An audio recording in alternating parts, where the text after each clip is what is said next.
Hi achievers academy viewers, ఈరోజు మనం discussion చేసేటువంటి న్యూ సిలబస్ పరంగా జేఎల్ఎం జూనియర్ లైన్మెన్కి సంబంధించి చాలా ఇంపార్టెంట్ సబ్జెక్ట్స్కి సంబంధించిన టాపిక్స్ మనం డిస్కషన్ చేసేటువంటిదిగా చెప్పొచ్చు. ఇందులో కనుక చూసినట్టయితే జేఎల్ఎం సిలబస్ అనేది చాలా simple syllabus. Only basic concept కనుక కొంచెం కమాండింగ్ కనుక ఉంటే ఈజీగా జాబ్ తీసుకుపోయి మనం తీసుకోవాల్సినటువంటి సబ్జెక్ట్గా మనం చెప్పొచ్చు. ఎందుకంటే సింపుల్ సార్, మనం గత సంవత్సరాల్లో నేర్చుకునేటువంటి ఎలక్ట్రానిక్స్ కానీ మ్యాగ్నెటిజం కానీ ఇలాంటి అన్ని చిన్న చిన్న టాపిక్స్ పైన బేసిక్స్ పైన కనుక మనకు కొంచెం కనుక కమాండింగ్ కనుక ఉంటే వాటిపైన ఈజీగా మనం జాబ్ కొట్టేసేటువంటి ఛాన్స్ ఉండొచ్చు. మొత్తం టోటల్ సిలబస్ సంబంధించినటువంటి జేఎల్ఎం సిలబస్ జూనియర్ లైన్మెన్ సంబంధించినటువంటి సిలబస్ కానీ ఆంధ్రప్రదేశ్ అంటే తెలంగాణకు సంబంధించింది కనుక చూస్తే ఇక్కడ సేమ్ సిలబస్గా మనం చెప్పొచ్చు. ఇందులో కనుక మెయిన్ ఇంపార్టెంట్ ఏంటంటే జూనియర్ లైన్మెన్కి సంబంధించి ఎలక్ట్రికల్ గ్రేడ్కి సంబంధించినటువంటి వాళ్ళు ఐటీఐ సంబంధించినటువంటి క్యాండిడేట్లు కొంచెం బేసిక్స్ పైన కనుక కొంచెం పట్టు ఉన్నట్టయితే ఈజీగా చేయవచ్చు సార్. కాబట్టి సార్ జాబ్ ఫ్రీగా కొట్టాలంటే చాలా ఇంపార్టెంట్ ఏంటంటే సబ్జెక్టు పైన కనుక పూర్తి కమాండింగ్ కనుక ఉన్నట్టయితే మనం ఈజీగా చేయవచ్చు. ఇందులో మెయిన్ ఇంపార్టెంట్ అంటే అందరు కాన్సెప్ట్ ఈజీగా చదివి గుర్తుపెట్టుకునేటువంటి కాన్సెప్టే. అందరూ ఈజీగా చదివి మనం నేర్చుకుంటాం. కాకపోతే ఏంటంటే దీంట్లో ప్రాబ్లమ్స్ వచ్చేటువంటి ఛాన్స్ చాలా ఎక్కువ మొత్తంలో ఉంటుంది. అంటే 20% వరకు ప్రాబ్లమ్స్ వచ్చేటువంటి ఛాన్స్ ఉంటుంది. ఎందుకంటే ఎవరైతే కాన్సెప్ట్ను కనుక నేర్చుకొని కామన్గా వెళ్ళిపోతారు సార్, ఆ కాన్సెప్ట్ పైన వచ్చేటువంటి ఫార్ములా బేసిక్తోని మనం ప్రాబ్లం కనుక కొంచెం ప్రాక్టీస్ చేసినట్టయితే మనము 20% అంటే ఒక 20 క్వశ్చన్స్ అన్నా 15 క్వశ్చన్స్ అన్నా కూడా ప్రాబ్లం వస్తే దాంట్లో 10 క్వశ్చన్లు కనుక మనం ఈజీగా అయితే ఎవరైతే చేస్తారో వాళ్ళది ర్యాంక్ మొదటి స్థానంలో ఉండడానికి ఛాన్స్ ఉంటుంది. ఎందుకంటే 90% స్టూడెంట్స్ అంతా కూడా కాన్సెప్ట్ను చదువుకొని ఎగ్జామ్లోకి వెళ్ళిపోతారు.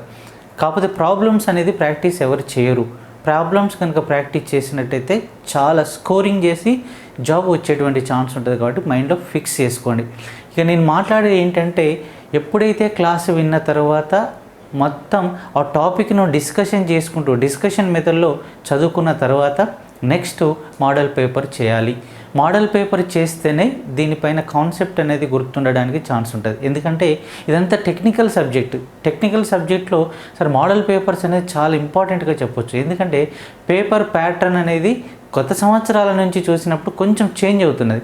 పేపర్ ప్యాటర్న్ అనేది అదే క్వశ్చన్ను కొంచెం రిపీటెడ్ అంటే రివర్స్లో అడిగేటువంటి ఛాన్స్ ఉంటుంది. కాబట్టి అది గత సంవత్సరాల్లో ఎలా అడిగాడు, దీంట్లో క్వశ్చన్ ఫార్మేషన్ ఎలా ఉంటుంది అనేటువంటిది కొంచెం మైండ్లో కనుక గుర్తుపెట్టుకొని ఈ సబ్జెక్టుని కనుక నేర్చుకుంటే ఈజీగా చేయడానికి ఛాన్స్ ఉంటుంది. ఎందుకంటే సార్ మీది సింపుల్గా చెప్పొచ్చు. ఏంటంటే 10th ఐటీఐ సంబంధించినటువంటి వాళ్ళు రాయడానికి అనువైనటువంటిదిగా మనం చెప్పొచ్చు.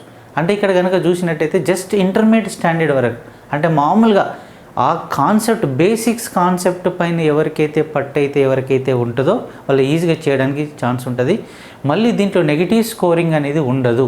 మళ్ళీ ఇంపార్టెంట్ ఏంటంటే సార్ మొత్తం 80 కనుక చూస్తే 50 నుంచి 55 మార్కులు కనుక ఎవరైతే సబ్జెక్టు పేపర్లో కనుక దాటినాయి అనుకో వాళ్ళకి 100% జాబ్ వచ్చేటువంటి ఛాన్స్ ఉంటుంది. కాబట్టి గుర్తుపెట్టుకోండి సార్. ప్రాబ్లమ్స్ కూడా ఎలా సార్ అంటే కామన్గా మనం ఏంటి కరెంట్ అని నేర్చుకొని పోతాం. కరెంట్ I=Q/T పైన ప్రాబ్లమ్స్ వస్తుంటాయి. నెక్స్ట్ బ్యాటరీ ఫ్రీగా నేర్చుకొని పోతాం. Primary batteries and secondary batteries గురించి పెద్ద మొత్తంలో మనం నేర్చుకుంటాం. Primary batteries Volta, Leclanche, bichromate and dry cell ఇలాంటి బ్యాటరీస్ గురించి మనం డిస్కషన్ చేస్తాం. మళ్ళీ సెకండరీ బ్యాటరీస్ అంటే ఒకసారి ఛార్జింగ్ కనుక స్టార్ట్ చేస్తే మళ్ళీ ఎప్పటికీ కంటిన్యూగా డీఛార్జ్ అండ్ ఛార్జింగ్ కంటిన్యూ ప్రాసెస్లో ఉంటే వీటిని సెకండరీ బ్యాటరీస్ అంటాం. Nickel cadmium battery, lead acid battery and lithium ion battery. ఈ బ్యాటరీ గురించి మనం డిస్కషన్ చేసి వదిలేస్తాం. కానీ బ్యాటరీస్ పైన కూడా మనకు ప్రాబ్లం ఉంది. ఏంటంటే బ్యాటరీలను కూడా సిరీస్ అండ్ ప్యారలల్ కనెక్షన్లో సెట్ చేస్తాం. మరి బ్యాటరీలను సిరీస్ కనెక్షన్లో సెట్ చేస్తే ఎలా, ప్యారలల్ కనెక్షన్లో సెట్ చేస్తే ఎలా? ఈ సిరీస్లో కనుక చూస్తే E=E1 + E2 + E3 అనేది ఫార్ములా బేస్డ్లో మనం ఎలా చదువుతూ ఉంటాం. ఒక బ్యాటరీని కనుక సిరీస్ కనెక్షన్లో కనుక సెట్ చేస్తే వచ్చేటువంటి ఆన్సర్ ఎంత? ఇప్పుడు 2 వోల్టులు 5 వోల్టులు 6 వోల్టుల బ్యాటరీని కనుక మనం ఏం చేస్తాం, బ్యాటరీ కనెక్షన్ ఇస్తాం, అది సిరీస్లో ఇస్తాం, దాని ఆన్సర్ ఎంత? కాబట్టి బ్యాటరీని కనుక కామన్గా బ్యాటరీ చదువుకొని పోతే దాంట్లో బ్యాటరీ పైన ప్రాబ్లం కనుక వస్తే ఒకసారి కనుక మనం ఆలోచిస్తే E = E1 + E2 + E3 అంటే బ్యాటరీలను కనుక అన్ని యాడింగ్ చేస్తే అది సిరీస్లో అవుతుంది, శ్రేణి సంధానంలో అవుతుందిగా గుర్తుపెట్టుకోండి. సరే, బైనింగ్ లెవెల్ మెథడ్లో చదవండి. రెండు కూడా సరే తెలుగు ఇంగ్లీష్ మీడియం పైన కొంచెం గ్రిప్ తెచ్చుకుంటూ చదువుకోవడం వల్ల మనకు ఫ్రీగా ఆ కాన్సెప్ట్ అర్థమయ్యేటువంటి ఛాన్స్ ఉంటుంది. కాబట్టి కొంచెం మైండ్లో గుర్తుపెట్టుకోండి. బ్యాటరీలోని సెకండరీలో అంటే ప్యారలల్ కనెక్షన్లో కూడా మనం కనెక్షన్ ఇస్తూ ఉంటాం. అలా ప్యారలల్ కనెక్షన్ ఇస్తే ఆన్సర్ ఎంత? ఇప్పుడు ఎగ్జాంపుల్ 4 వోల్టులు 6 వోల్టులు 8 వోల్టులను ప్యారలల్ కనెక్షన్ ఇస్తే ఎంత? బ్యాటరీల యొక్క ప్యారలల్ కనెక్షన్ అంటే ఇచ్చిన విలువలలో మ్యాక్సిమం విలువ ఏదైతే ఆన్సర్ ఉందో దానికి ఆన్సర్ కనెక్ట్ అవుతుంది. అంటే దీన్ని బట్టి మనం అర్థం చేసుకోవాల్సిన ఏంటంటే మనం కామన్గా నేర్చుకునేటువంటిది బ్యాటరీస్ నేర్చుకుని వెళ్ళిపోతాం. బ్యాటరీ పైన ప్రాబ్లమ్స్ కూడా నేర్చుకోవాలి. రెసిస్టెన్స్ పైన, ఓమ్స్ లా పైన పక్కా, ఓమ్స్ లా V = IR పైన పక్క మన ఓమ్స్ లా అనేది చాలా ఇంపార్టెంట్. నెక్స్ట్ కిర్చాఫ్ లాస్ అనేది 2 లాస్ చాలా ఇంపార్టెంట్. 100% క్వశ్చన్ దీంట్లోకి వెళ్ళి వస్తుంది. అయితే లూప్ నియమం ఏంటిది, నెక్స్ట్ జంక్షన్ నియమం ఏంటిది, లూప్ నియమాన్ని ఎలా గుర్తుపెట్టుకోవాలి, జంక్షన్ నియమాన్ని ఎలా గుర్తుపెట్టుకోవాలి. కాబట్టి దాన్ని లూప్ నియమాన్ని క్రిక్కాఫ్ ఫస్ట్ లాను లూప్ నియమం జంక్షన్ నియమం అంటే జంక్షన్ నియమాన్ని ఎలా పిలుస్తాం, సెకండ్ లాను లూప్ నియమాన్ని ఎలా పిలుస్తాం, ఏంటిది వాటిపైన ప్రాబ్లమ్స్ ఏంటి. నెక్స్ట్ ఓమ్స్ పైన లాస్ ఆఫ్ రెసిస్టెన్స్ నిరోధ నియమాలు ఏంటి, నిరోధం అనేది దేనిపైన ఆధారపడి పనిచేస్తుంది, నిరోధం అనేది పొడవు అనులోమానుపాతంలో ఉంటుంది, నిరోధం అనేది వైశాల్యానికి విలోమానుపాతంలో ఉంటుంది, నిరోధం అనేది సరే మనం తీసుకునే మెటీరియల్ పైన ఎలా ఆధారపడుతుంది, ఏంటిది, వాటిపైన వచ్చేటువంటి ప్రాబ్లమ్స్ ఏంటి.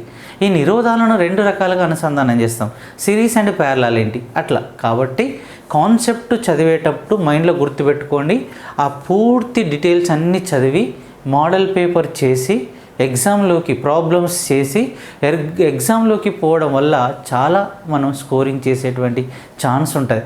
కాబట్టి బేసిక్స్ నాలెడ్జ్ పైన పట్టు ఉండాలి. కాబట్టి మైండ్లో గుర్తుపెట్టుకోండి. ఈ JLM జూనియర్ లైన్మెన్కు సంబంధించినటువంటి గత మోడల్ పేపర్స్లో ఎలా అడిగాడు, సార్ దేనికి ఎక్కువ ప్రియారిటీ వచ్చారు, ఏ సబ్జెక్టులు, మొత్తం టోటల్గా సబ్జెక్టు పైన పర్ఫెక్ట్గా అవగాహన ఉండి మొత్తం స్కానింగ్ చేసుకుంటూ చదవడం వల్ల ఈ JLM అనేటువంటి ఎగ్జామ్ను ఈజీగా మనం చేయవచ్చు. టాపిక్స్ ఫండమెంటల్ ఎలక్ట్రిసిటీ అనేది ఫస్ట్ టాపిక్గా చెప్పొచ్చు. అసలు కరెంట్ అంటే ఏంటి, ఇది ఫండమెంటల్ ఎలక్ట్రిసిటీ నేను ఎక్స్ప్లెయిన్ చేస్తాను. ఫండమెంటల్ ఎలక్ట్రిసిటీ అంటే ఏంటి, ఫండమెంటల్ బ్యాటరీస్ ఏంటి, సార్ ఫస్ట్ది అసలు కరెంట్ అంటే ఏంటి, కరెంట్లో ఉండేటువంటి నియమాలు ఏంటి, సెకండ్ది ఏంటి బ్యాటరీస్ అనేటువంటిది ఏంటిది, అసలు బ్యాటరీలను ఎన్ని రకాలుగా కనెక్షన్ ఇస్తాం, సెకండ్ టాపిక్. థర్డ్ టాపిక్ అనేది మ్యాగ్నెటిజం అనేటువంటి టాపిక్.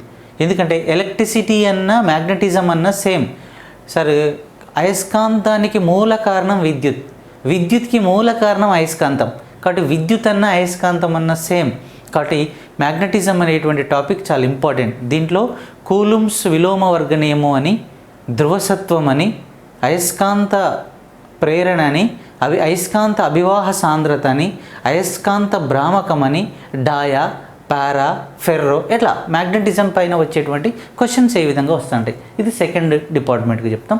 థర్డ్ డిపార్ట్మెంట్ కనుక చూసినట్టయితే సార్ ఇక్కడ ఫోర్త్ డిపార్ట్మెంట్ ఎలక్ట్రానిక్స్. అసలు బేసిక్ ఎలక్ట్రానిక్స్ అంటే ఏంటి, ఇన్సులేటర్ ఏంటి, కండక్టర్స్ ఏంటి, సెమీ కండక్టర్స్ ఏంటి. ఈ సెమీ కండక్టర్స్ అనేది 2 టైప్స్గా సెట్ చేస్తాం. ఓకేనా, ఒకటి స్వభావజ, రెండవది అస్వభావజ అర్ధవాహకాలుగా చెప్పచ్చు. ఇంట్రాసినిక్ అండ్ ఎక్స్ట్రాసినిక్ అర్ధవాహకాలుగా చెప్తాం సెమీ కండక్టర్స్గా. ఈ ఎక్స్ట్రాసినిక్ సెమీ కండక్టర్, అస్వభావజ అర్ధవాహకాలు మళ్ళీ 2 రకాలు. ఒకటి P రకం అర్ధవాహకం, రెండవది N రకం. P type of semi conductor and N type of. ఈ PN కలిపితే వచ్చేది జంక్షన్ డయోడ్. అత్యధిక మొత్తంలో జంక్షన్ డయోడ్లు కనుక ఉన్నట్టయితే దాన్ని ట్రాన్సిస్టర్. అత్యధిక మొత్తంలో కనుక ట్రాన్సిస్టర్లు కనుక ఉన్నట్టయితే దాన్ని మైక్రో ప్రాసెసర్. ఈ మైక్రో ప్రాసెసర్ అత్యధికంగా కనుక ఉన్నట్టయితే అదే కంప్యూటర్గా చెప్తాం. మరి ఈ కంప్యూటర్ ఎలా పనిచేస్తే అవంతా కూడా మనం బేసిక్ కాన్సెప్ట్లో వచ్చేటువంటిది. ఫోర్త్ది ఎలక్ట్రానిక్స్ అనేటువంటి టాపిక్. ఫిఫ్త్ సబ్ టాపిక్ కనుక చూస్తే very important fundamental of AC. Sixth topic fundamental of DC. AC Motors ఏంటి, అసలు DC మోటార్స్ ఏంటి, AC DC ఎలా ఫండమెంటల్ చెప్తాం, AC మోటార్ యొక్క కాన్సెప్ట్ ఎలాను మనం కనెక్షన్ ఇస్తాం, DC అనేది ఎలా ఇస్తాం, DC machines and AC machines. Main important electricity అనేది కూడా ట్రాన్స్ఫార్మరే మెయిన్. కరెంట్ అనగానే మనకు కామన్గా అడిగేటువంటి వర్డ్ AC డైనమో కానీ, ట్రాన్స్ఫార్మర్ కానీ, ఎలక్ట్రికల్ మోటార్ కానీ, ఇవి మెయిన్ ఇంపార్టెంట్ కాన్సెప్ట్గా చెప్తాం. మరింత ట్రాన్స్ఫార్మర్లో పనిచేసేటువంటి ప్రిన్సిపల్ ఏంటి? మ్యూచువల్ ఇండక్షన్, అన్యోన్య ప్రేరణ అనే సూత్రం ఏ విధంగా ఆధారపడి పనిచేస్తుంది? మరి ట్రాన్స్ఫార్మర్లో ఉన్న ప్రధాన భాగాలు 3 భాగాలు ఉంటాయి. చుట్టూ ఉండేటువంటి ట్రాన్స్ఫార్మర్ను అసలు దేంతో తయారు చేస్తారంటే ఇనుము లేదా పైరెట్తో తయారు చేస్తారు. మరి ఈ ట్రాన్స్ఫార్మర్లో మొదటిసారిగా ఒక తీగను చుట్ల సంఖ్యను ఉంటుంది, రెండోసారి కూడా తీగను చుట్టేస్తారు. మొదటిసారి చుట్టేటువంటి ఈ సైడ్ తీగను మనం ప్రధాన వేష్టనం అని పిలుస్తాం, ప్రైమరీ కాయిల్ అని. అది సెకండరీ కాయిల్స్. ఈ ప్రైమరీ సెకండరీలో కనెక్షన్ ఇచ్చినప్పుడు కరెంట్ అనేది ఎలా ప్రాసెసింగ్లో జరుగుతూ ఉంటుంది ట్రాన్స్ఫార్మర్. మరి ట్రాన్స్ఫార్మర్ పైన వచ్చేటువంటి ప్రాబ్లమ్స్ చాలా మోస్ట్ ఇంపార్టెంట్. గత సంవత్సరాల్లో అడిగినటువంటి క్వశ్చన్ల పేపర్లో చూడండి, ట్రాన్స్ఫార్మర్ పైన 2 క్వశ్చన్స్ అడిగాడు. ఒకటి వోల్టేజ్కును చుట్ల సంఖ్యకు మధ్య ఒకటి అడిగిండు, వోల్టేజ్ను కరెంటుకు మధ్య అడిగిండు. అంటే దీన్ని బట్టి మీకు ఏం అర్థం కావాలి సార్ అంటే V1/V2 N1/N2 I2/I1 అనేటువంటి ఈ నియమం ఆధారంగా ట్రాన్స్ఫార్మర్. మరి ట్రాన్స్ఫార్మర్లో చాలా రకాలు ఉంటాయి. అంటే 2 types of transformer, step of transformer and step down. Step of అని దేన్ని అంటాం, స్టెప్ డౌన్ అని దేన్ని అంటాం. అసలు పర్ఫెక్ట్ ఎలక్ట్రిసిటీ ప్రవాహం అని, సమర్థవంతమైన విద్యుత్ ప్రసారం అని మనం దేన్ని పిలవాలి, ఏంటి అంత కాన్సెప్ట్ వస్తుంటుంది. నెక్స్ట్ ఎలక్ట్రికల్ ఇన్స్ట్రుమెంట్స్ అని పిలుస్తాం. విద్యుత్ను కొలిసేటువంటి సాధనాల్లో కనుక చూస్తే దాంట్లో మెయిన్ ఇంపార్టెంట్ ఏంటి, అమ్మీటర్ ఏంటి, గల్వనామీటర్ ఏంటి, పొటెన్షియల్ మీటర్ ఏంటి, వోల్ట్ మీటర్ ఏంటి, ఇన్స్ట్రుమెంట్స్గా చెప్తాం. ఎలక్ట్రికల్ ఇన్స్ట్రుమెంట్స్గా చెప్తాం. డిఫరెంట్ టైప్ ఆఫ్ ఎలక్ట్రికల్ చాలా రకాలు. కరెంటును కొలిసేటువంటి సాధనాలు చాలా రకాలు ఉన్నాయి, పరికరాలు. ఆ పరికరాలు ఏంటి అవన్నీ కూడా మనకు వస్తుంటుంది. ఈ 10th ఏసీ మిషన్స్. ఈ డీసీ మిషన్స్ అనేది ఒక సబ్ టాపిక్, ఏసీ మిషన్ అనేది ఒక సబ్ టాపిక్. ఇవన్నీ కూడా 10 టాపిక్స్గా మనం వర్గీకరణ చేయవచ్చు.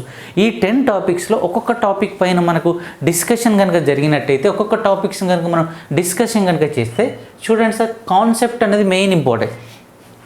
ఫస్ట్ కాన్సెప్ట్ పైన మనకు అవగాహన ఉండాలి సార్. ఫస్ట్ది జూనియర్ లైన్మెన్ సిలబస్, ఎలక్ట్రిసిటీ అనేది ఫస్ట్ టాపిక్ సార్.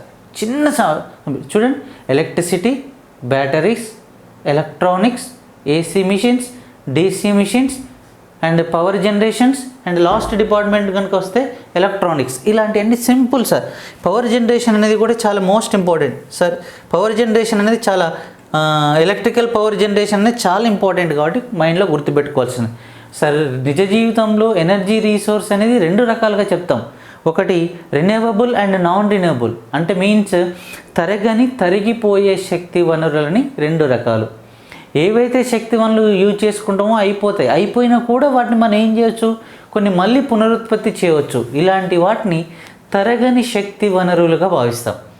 మరి తరిగిపోయేటేంటి, మొత్తం బేసిక్ కాన్సెప్ట్. అసలు లోపల ఈ ఫండమెంటల్స్లో ఎలాంటి సబ్ టాపిక్స్, ఒక్కొక్క టాపిక్ చదువుకుంటూ మీరు టిక్ చేసుకోవాలి. కాబట్టి ఇదంతా కూడా సిలబస్కు సంబంధించినటువంటి ఇన్ఫర్మేషన్గా చెప్పొచ్చు. దీంట్లో మళ్ళీ టోటల్ సబ్జెక్ట్లో ఒకళ్ళు థీరీ పాయింట్ కనుక చూస్తే, థీరీని కనుక చదివేసుకుంటే సెకండ్ ఆప్షన్ ఏంటంటే టెక్నికల్ సబ్జెక్ట్ సార్. ఎట్లా కనెక్షన్స్ ఇస్తాం కాబట్టి టెక్నికల్. అంటే మొత్తం జేఎల్ఎం సిలబస్ని టోటల్గా ఉండేటువంటి ఈ 10 టాపిక్ని 2 డివైడ్గా చేసుకోండి. ఒకటి థీరీ పార్ట్ గాను, రెండోది ఏంటిదంటే టెక్నికల్ పార్ట్ గాను. టెక్నికల్ పార్ట్ గాలో ఏసీ మోటార్స్ యొక్క కనెక్షన్, డీసీ మోటార్ ఏంటి, ట్రాన్స్ఫార్మర్ కనెక్షన్, ఇలాంటివన్నీ కనెక్షన్కు సంబంధించి మొత్తం ఇన్ఫర్మేషన్ దాంట్లో ఎట్లా తీసుకుంటాం, నార్త్ ఆర్మేచర్ ఎలా తీసుకుంటాం, షాఫ్ట్ రాడ్ని ఎలా తీసుకుంటాం, ఇలాంటి concept technical subject, main basic subject. కాబట్టి మనం బేసిక్స్ కనుక డిస్కషన్ చేస్తే, అంటే థియరీ పార్ట్ కనుక డిస్కషన్ చేస్తే నెక్స్ట్ వచ్చేటువంటి సబ్ టాపిక్లో మనం ఏం చేయవచ్చు, టెక్నికల్గా సెట్ చేసుకోవచ్చు. కాబట్టి అవగాహన లేకుండా అస్సలే చదవద్దు, ఓకేనా? అవగాహనతోని అసలు దేన్ని ఎలా డివైడ్ చేసి చదవాలి, సార్ జీకేని ఎలా చదవాలి, సబ్జెక్ట్ని ఎలా చదవాలి అని అన్నప్పుడు మాత్రమే, అలాంటి క్లారిటీ వచ్చినప్పుడు మాత్రమే నీకు ఎగ్జామినేషన్లో జాబ్ వచ్చేటువంటి ఛాన్స్ ఉంటుంది. కాబట్టి సింపుల్గా తీసుకునేటువంటి జాబ్లలో చాలా ఇంపార్టెంట్ జేఎల్ఎంగా చెప్పొచ్చు. ఇందులో సార్ చూడండి, ఫస్ట్ టాపిక్ ఈజ్ ఎలక్ట్రిసిటీ. ఈ ఎలక్ట్రిసిటీ అనేటువంటి టాపిక్, విద్యుత్ అనేది, ఓకేనా? ఈ భారతదేశంలో విద్యుత్ ఉత్పత్తి అనేది ఎలా జరుగుతుంది, హైడల్ పవర్ కానీ, థర్మల్ పవర్ కానీ, ఇంకొకటి న్యూక్లియర్ పవర్ కానీ, ఇలాంటివన్నీ కూడా బేసిక్స్ కాన్సెప్ట్తో సహా నేర్చుకోవాలి. ఇప్పుడు నేనేంటి ఇవాళ టాపిక్ ఏంటంటే న్యూక్లియర్ రియాక్టర్స్ గురించి మాట్లాడతా సార్. ఎందుకంటే అది న్యూక్లియర్ పవర్ జనరేషన్లో భారతదేశంలో అతి ఎక్కువ కరెంటు వచ్చేటువంటి power generation thermal power, second hydel power, థర్డ్ది atomic power. Atomic power 6780 megawatts ఇండియాలో. మరి ఇలా అన్నప్పుడు డైరెక్ట్ ఆ మెగావాట్స్ నేర్చుకుని వెళ్ళిపోదు సార్. అసలు భారతదేశంలో ఈ న్యూక్లియర్ పవర్ ప్లాంట్ని తీసుకొచ్చింది ఎవరు? హోమీ జే బాబా. ఈ వరల్డ్లో ఎవరు తీసుకొచ్చారు? ఫెర్మి. ఎలా స్టార్ట్ అయింది? తారాపూర్లో ఫస్ట్లో ఎలా స్టార్ట్ అయింది first atomic power station? Final కనుక 2016లో కుదంకులం ఎట్లా స్టార్ట్ అయ్యింది? 2021లో కరోనా కంటే ముందు నరేంద్ర మోడీ ఇంకొక 22 అటామిక్ పవర్ స్టేషన్లు పెట్టాలని తీర్మానం చేశాడు. మరి కొత్త పవర్ ప్లాంట్స్ ఏంటి? ఓకేనా. ఇండియాలో అత్యధిక పవర్ ప్లాంట్స్ ఉండేటువంటి స్టేట్ ఏంటిది? అత్యధిక ఎలక్ట్రిసిటీ పవర్ వచ్చేటువంటి స్టేట్ ఏంటిది? ఇలా ఏంటిది? అసలు ఈ రియాక్టర్లు రావాలంటే రియాక్టర్లు ఉన్న ప్రిన్సిపల్ ఏంటిది? న్యూక్లియర్ ఫిషన్, కేంద్రక విచ్చితి. ఈ కేంద్రక విచ్చితి 2 రకాలు. అణుబాంబులు ఎలా పనిచేస్తాయి, రియాక్టర్లు ఎలా పనిచేస్తాయి, హైడ్రోజన్ బాంబులు ఎలా పనిచేస్తాయి, ఇవన్నీ రావాలంటే రేడియో ధార్మికత రావాలి, రేడియో యాక్టివిటీ. ఈ రేడియో ధార్మికతను బెకరెల్ ఎట్లా కనుక్కున్నాడు?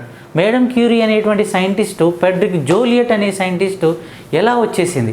అంటే రేడియో ధార్మికత అంటే ఏంటి? మరి రేడియో ధార్మికత అనేది యురేనియం నుంచి వచ్చేటువంటి ఒక కాన్సెప్ట్గా చెప్తాం. మరి యురేనియం నుంచి రేడియో యాక్టివిటీ వస్తుంది. దాంట్లోకి వెళ్ళి అటామిక్ బాంబులు, హైడ్రోజన్ బాంబులు తయారు చేసుకోవచ్చు యురేనియం ద్వారా. మరి అదే యురేనియం ద్వారా ఆల్ఫా బీటా గామాలు వస్తాయి. మరి ఆ రేడియేషన్ ఎలా? మరి హిరోషిమా నాగసాకి పైన అటామిక్ బాంబు కనుక పడ్డప్పుడు అంత రేడియేషన్ ఎలా ఉంటుంది? రేపు కనుక మనం రియాక్టర్ ద్వారా కరెంటు తయారు చేస్తున్నాం, అటామిక్ పవర్, పొరపాటున ఏదైనా సునామీలో భూకంపాలు వచ్చి కనుక రియాక్టర్ బ్లాస్ట్ అయితే చాలా ప్రాబ్లం అయ్యేటువంటి మరో చోర్నోబిల్ లేదా హిరోషిమా నాగసాకిగా మారే ఛాన్స్ ఉంటుంది. మరి ఇది పవర్ జనరేషన్ కరెక్టేనా? మరి న్యూక్లియర్ పవర్ అనేది ఇంత పెద్ద దేశానికి అవసరమా? ఒకవేళ అవసరం. ఎందుకంటే సరే, ఏ దేశం అయితే అభివృద్ధి చెందాలంటే ఆ దేశం యొక్క కరెంట్ ఉత్పత్తి పైన ఆధారపడి ఉంటుంది. చిన్న చిన్న దేశాలు సరే 50 లక్షలు ఉండేటువంటి చిన్న చిన్న దేశాలు, 25 లక్షలు ఉండేటువంటి దేశాలు వరల్డ్లో నెంబర్ 1. సార్ ప్రపంచంలో అత్యధిక అటామిక్ పవర్లో మనకు ఫస్ట్ పొజిషన్ ఉండేది సార్ మామూలుగా ఫ్రాన్స్ అనేటువంటి దేశం. మన 29 రాష్ట్రాల్లో మన కాడ సార్ మహారాష్ట్ర మొదటి స్థానం అటామిక్ పవర్లో. మరి ఎలా? కొన్ని దేశాలు ఏంటంటే అటామిక్ పవర్ ప్లాంట్ను ప్లాంట్లను మూసుకుంటూ వస్తున్నది. జర్మనీ 2021లో. మరి ఇండియా మాత్రం కొత్త 22 పెట్టాలని తీర్మానం చేసి. ఎందుకన్నప్పుడు ఇంత పెద్ద జనాభా సార్, 140 crores వరల్డ్ పాపులేషన్లో సెకండ్ పొజిషన్ ఉన్న ఇండియాకు ప్రతి క్యాండిడేట్కు కరెంట్ ఇవ్వాలంటే నాట్ ఏ జోక్ సార్. కాబట్టి మనకేంటంటే మొత్తం గ్రామీణ ప్రాంతాల నుంచి భారతదేశంలో ఉన్న ప్రతి పౌరునికి కరెంట్ ఇవ్వాలంటే ఒక హైడలో ఒక థర్మలో కనుక యూజ్ చేసుకుంటే చాలా కష్టం. ఎందుకంటే సార్ హైడల్ పవర్ కనుక చూస్తే మనం కామన్గా ఆలోచించేది ఏంటి? టైడల్ and hydel. Sir hydel power కనుక చూస్తే సార్ అది మొత్తం కరెంట్ అనేది ఎప్పుడైనా వాటర్తో అది చేయబడి ఉంటుంది. ఆ వాటర్ ప్రాజెక్ట్లో ఫుల్ వాటర్ ఉన్నప్పుడే చేసేది ఉంటుంది. మరి ఇంకోటి థర్మల్ చూడండి, బొగ్గు. భారతదేశంలో ఉండేటువంటి బొగ్గు నిక్షేపాలు ఉన్నవి 2 రాష్ట్రాలు. ఆ రాష్ట్రాల్లో వచ్చేటువంటి బొగ్గును తీసుకొని అయిపోతున్నాయి. మరి ఇంత పెద్ద దేశానికి కనుక ఇది నాన్ రిన్యూవబుల్ ఎనర్జీ రీసోర్స్, బొగ్గు అనేది తరిగిపోయేది. మరి తరిగిపోయే దాని గురించి మనం చేస్తే ఎలా ఉంటుంది? మరి తరగని దానిపైన ఎట్లా చేయాలి? మరి ఇప్పుడు ఏంటిది? సోలార్ కానీ, విండ్ కానీ, టైడల్ కానీ ఇలాంటి వాటిపైన ఫ్యూచర్ జనరేషన్ కొరకు ఇప్పుడే సెట్ చేసుకుంటే ఎలా ఉంటుంది? ఇప్పుడు ప్రపంచాన్ని షేక్ చేస్తున్నది సార్ హైడ్రోజన్. ప్రపంచంలో హైడ్రోజన్ ఆధారిత ట్రైన్లు స్టార్ట్ అయినాయి, బస్సులు స్టార్ట్ అయినాయి, ఎలక్ట్రికల్ బైకులు స్టార్ట్ అయినాయి, మొత్తం ఇవన్నీ కూడా. మరి హైడ్రోజన్ అనేది ఎలా యూజ్ అవుతుంది ఏంటిది? అలా అంత కాన్సెప్ట్ సార్. ఫండమెంటల్ ఆఫ్ ఎలక్ట్రిసిటీలో ఫండమెంటల్ ఏంటి? అసలు కరెంట్ అంటే ఏంటి? పొటెన్షియల్ అంటే ఏంటి? ఈఎంఎఫ్ ఎలక్ట్రోమోటివ్ ఫోర్స్ అంటే ఏంటి?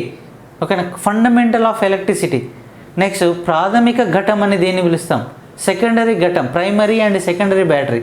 ఇందులో ఇదంతా రావాలంటే ఫస్ట్ ఒక సర్క్యూట్ రావాలి. సాధారణ విద్యుత్ వలయం అని దేన్ని అంటారు? Fundamental electricity. సాధారణ విద్యుత్ వలయం సర్క్యూట్ అని దేన్ని కనాలి? మన ఇంట్లో కనుక ఒక బల్బు కనుక వెలగాలంటే ఫస్ట్ బ్యాటరీ ఉండాలి. సామర్థ్య జనకం, కరెంటును పుట్టించేటువంటి వాడే సామర్థ్య జనకుడు. కాబట్టి దాన్ని డోనర్గా పిలుస్తాం, బ్యాటరీ. సార్ పైన బల్బు తీసుకున్నాం సార్, బల్బు రావాలంటే ఏం ఉండాలి? సామర్థ్య వినియోగదారుడిగా పిలుస్తాం, రిసీవర్గా తీసుకుంటాం. ఈయన డోనర్ అయితే ఆడ రిసీవర్ అవుతుంది. మరి ఆడ డోనర్ రిసీవర్, ఆడ బల్బ్ ఉంది, ఆడ బ్యాటరీ ఉంది. ఈ రెండింటిని కలపడానికి మధ్యలో ఒక బ్రోకర్ ఉండాలి. కామన్ మాటలలో కనెక్టర్స్ ఉండాలి. దీన్నే కనెక్షన్స్ అంటాం. కనెక్టర్ అంటే తీగలు ఉండాలి. అంటే ఒక బ్యాటరీ ఉండాలి, కనెక్టర్లు ఉండాలి, పైన బల్బ్ ఉండాలి. ఈ మూడింటి యొక్క సముదాయాన్ని సాధారణ విద్యుత్ వలయం అంటాం, కామన్ జనరల్ సర్క్యూట్ అంటాం. అంటే ఏదైనా కూడా ఒక వలయం పూర్తి కావాలి అంటే ఒక కరెంట్ అనేది ఆన్ కావాలి, ఒక ఫ్యాన్ అనేది నడవాలి, బల్బ్ అనేది ఎలగాలి, నెక్స్ట్ కూలర్ అనేది తిరగాలి. ఇలాంటి కాన్సెప్ట్ రావాలంటే పక్క 3 ఉండాలి. కాబట్టి జనరల్ సర్క్యూట్ సాధారణ విద్యుత్ వలయం, ఫండమెంటల్ ఆఫ్ ఎలక్ట్రిసిటీ సాధారణ విద్యుత్ వలయం అని దీన్ని తీసుకుంటాము. అంటే ఒక బ్యాటరీ, కనెక్టర్స్, నెక్స్ట్ రెండవది ఏంటిది ఒక బల్బ్, దీన్ని రిసీవర్ అంటాం. ఓకేనా, సామర్థ్య జనకం, సామర్థ్య వినియోగదారుడు, కనెక్టర్లు, ఈ మూడింటి యొక్క సముదాయాన్ని సాధారణ విద్యుత్ వలయం అంటాం. సాధారణ విద్యుత్ వలయం అనేటువంటిది చాలా ఇంపార్టెంట్గా చెప్తాం సార్. అంటే జనరల్ కాన్సెప్ట్ వస్తున్నా. నెక్స్ట్ దాంట్లో వచ్చేటువంటి టూల్స్ ఏంటి, బ్యాటరీ యొక్క టూల్స్ ఏంటి, ఇలా టూల్స్ ఏంటి, ఓకేనా, ఆ టూల్స్ ఎలా తీసుకుంటాం sir. Ohm's law, very very most important law in Ohm's. Ohm's law ఎలా చెప్తుంది సార్ అంటే V = IR అనేది ఓమ్స్ లా. ఈ ఓమ్స్ లా అనేది ఏం చెప్తుంది సార్, ఓకేనా, మొత్తం ఎలక్ట్రిసిటీకి మెయిన్ కారణం ఓమ్స్ లా. అంటే సార్ ఫస్ట్ అడిగేది resistance and conductance.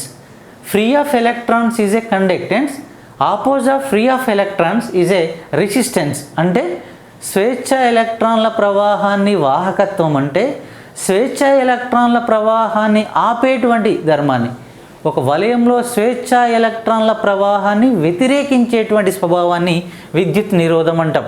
నిరోధాన్ని resistance power అంటాం, R అనేటువంటిది. మరి నిరోధం పైన ఆధారపడేటువంటి సూత్రం ఓమ్స్ లా, V = IR. అంటే V = IR అనేది ప్రూఫ్ కావాలంటే ఇక్కడ ఒక ఇక్కడ కాన్సెప్ట్ ఉంటుంది సార్, ఒక స్టేట్మెంట్ ఉంటుంది. కాన్స్టాంట్ టెంపరేచర్ అనేది కామన్. స్థిర ఉష్ణోగ్రత వద్ద వలయంలో ప్రవహించే కరెంట్ అనేది తన గుండా వచ్చే పొటెన్షియల్కి ఎప్పుడు కనుక అనులోమానుపాతంలో ఉంటే దీన్నే ఓమ్ నియమంగా చెప్పాలి. మరి ఓమిక్ కండక్టర్స్ ఏంటి, నాన్ ఓమిక్ కండక్టర్స్ ఏంటి, ఇవన్నీ కూడా ఓమ్స్ లా పైన వస్తుంటుంది. దీంట్లో ఓమ్ లాస్ కంటే ముందు నిరోధ నియమాలు అనేది వస్తుంటుంది. నిరోధం అనేది 3 అంశాలపైన ఆధారపడుతుంది. నిరోధం అనేది వాహకానికి సార్ మనం తీసుకునే ఎటువంటి మెటీరియల్ పైన డిపెండ్ అవుతుంది. నిరోధం అనేది పొడవు అనులోమానుపాతంలో ఉంటుంది. నిరోధం అనేది వైశాల్యానికి విలోమానుపాతంలో ఉంటుంది. మరి దీంట్లోకి వెళ్ళి వచ్చే విశిష్ట నిరోధం ఏంటిది, ρ = RA/L. టోటల్ సార్ నిరోధ నియమాలపైన వచ్చే ఫార్ములా V1/V2 = N1/N2 ఓకేనా సార్ A2/A1 వైశాల్యానికి విలోమానుపాతంలో ఉంటుంది. కాబట్టి ఇవే ఓమ్స్ లా ఆధారంగా వస్తుంది. దీంట్లో ఓమ్స్ లా అనేది చాలు. Kirchhoff laws, 2 laws of Kirchhoff laws అని 2 లాస్గా చెప్తాం. ఒకటి జంక్షన్ నియమం, రెండవది లూప్ నియమం. ఓకేనా సార్, వలయంలో ఏ సైడ్ నుంచి వచ్చేటువంటి కరెంట్ అనేది వాటి యొక్క బీజీయ మొత్తాలకు ఎప్పుడైనా 0గా ఉంటే దాన్ని కిర్చాఫ్ లాస్ అంటాం. మరి ఇక్కడ సెకండ్ లా అనేది లూప్ నియమంగా చెప్పాలి. అంటే జంక్షన్లోకి వచ్చేటువంటి ఏదైనా వలయంలోకి వచ్చేటువంటి కరెంట్ ఎలా ఉంటుంది, వలయం నుంచి బయటకు పోయేటువంటి కరెంట్ను ఎలా ఉంటుంది, ఆ రెండింటి మధ్య నియమాన్ని తెలియజేస్తే ఆ కిర్చాఫ్ లా. ఈ కిర్చాఫ్లో ఓమ్స్లో కెపాసిటర్లో సిరీస్ అండ్ ప్యారలల్ నిరోధాలను శ్రేణి సంధానంలో సెట్ చేస్తే ఎలాంటి ఆన్సర్లు వస్తాయి, సమాంతర సంధానంలో చేస్తే ఎలాంటివి వస్తాయి. నిరోధాల శ్రేణి సంధానం R = R1 + R2 + R3 అనేటువంటి ఫార్ములా.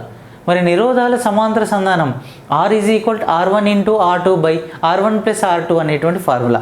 కాబట్టి నిరోధాలకు సిరీస్ అండ్ ప్యారలల్లో కలిపితే ఎలా, వాటిపైన వచ్చేటువంటి ప్రాబ్లమ్స్ ఏంటి ఉంటాయి. ఓకేనా, చాలా ఇంపార్టెంట్ ప్రాబ్లం. ఓమ్స్ లా పైన వచ్చేటువంటి ప్రాబ్లం స్పెసిఫిక్ రెసిస్టెన్స్ అంటే విశిష్ట నిరోధం పైన వచ్చేటువంటి ప్రాబ్లమ్స్ అండ్ టోటల్గా సార్ సిరీస్ అండ్ ప్యారలల్లో వచ్చేటువంటి ప్రాబ్లమ్స్గా మనం చెప్పొచ్చు. Next electrostatistics and capacitor C = Q/V. తనలో కొంత ఆవేశాన్ని నిల్వ ఉంచుకునేటువంటి ఏదైనా ఒక పదార్థాన్ని కెపాసిటర్ అంటాం. తనలో కొంత ఆవేశాన్ని స్టోర్ చేసుకోవాలి, దీన్నే కెపాసిటర్ ఆర్ కెపాసిటెన్సీ అంటాం. C = Q/V. ఈ కెపాసిటర్కి ప్రమాణం ఫారెడ్ అనే ప్రమాణాన్ని చేస్తాం. ఈ కెపాసిటర్ నిజ జీవితంలో 2 రకాలుగా అనుసంధానం చేస్తాం. ఒకటి సిరీస్ అండ్ ప్యారలల్, శ్రేణి సమాంతర. శ్రేణి సంధానం చేస్తే C = C1 × C2/C1 + C2. సమాంతర సంధానం C = C1 + C2. అంటే దీన్ని బట్టి మీకు అర్థమైనటువంటి క్వశ్చన్ ఏంటంటే నిరోధాల శ్రేణి సంధానానికి సూత్రం కెపాసిటర్ల యొక్క సమాంతర సంధానానికి ఈక్వల్గా పనిచేస్తుంది. ఓకేనా. కెపాసిటర్ల యొక్క సమాంతర సంధానం ఈజ్ ఈక్వల్ టు నిరోధాల శ్రేణి సంధానానికి ఈక్వల్. ఎగ్జాంపుల్ చూడండి, నిరోధాల శ్రేణి సంధానం R is equal to R1 + R2 + R3. కెపాసిటర్ల సమాంతర సంధానం C is equal to C, అంటే కెపాసిటర్ నిరోధాల శ్రేణి సంధానం ఈజ్ ఈక్వల్ టు కెపాసిటర్ల సమాంతర సంధానం. కెపాసిటర్ల సమాంతర సంధానం C is equal to C1 + C2. నిరోధాల సమాంతర సంధానం R is equal to R1 × R2 / R1 + R2. మరి ఇక్కడ క్వశ్చన్ చూడండి, మరి కెపాసిటర్ల శ్రేణి సంధానం C is equal to C1 × C2 / C1 + C2. ఈ capacitor 2 types of connection, series and parallel connection ఎలా చేస్తాం ఏంటిది అన్నది. కాబట్టి గుర్తుపెట్టుకోండి sir earthing principles of method of earthing principles and method of.